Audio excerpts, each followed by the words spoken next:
Welcome to the Slop Farm. Enjoy the video. You're starting inside your Google account, so changes apply everywhere. First, sign in and open Data and Privacy or My Activity. Once there, find Web and App Activity.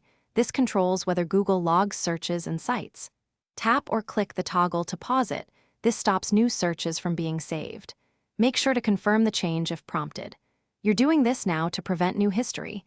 Existing entries remain until you choose to delete them in the next steps. Once you've paused Web and App Activity, continue by pausing YouTube History and Location History if you don't want those saved either. On desktop, expand each section and hit the pause switch.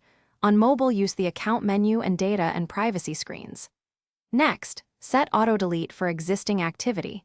Choose 3 months, 18 months, or 36 months to remove history automatically. Make sure to apply the Auto Delete option, so past searches won't accumulate over time without manual cleanup. Now remove what's already saved. In My Activity, choose Delete and pick Last Hour, Last Day, or All Time and confirm.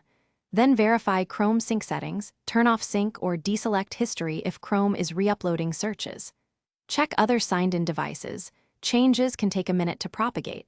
If something still records searches, clear site cookies and sign out of extra accounts. One troubleshooting tip: sign into your Google account on a single device. Repeat the pause action, and then recheck other devices to ensure sync finishes. Thanks for watching. Consider subscribing if we helped you today.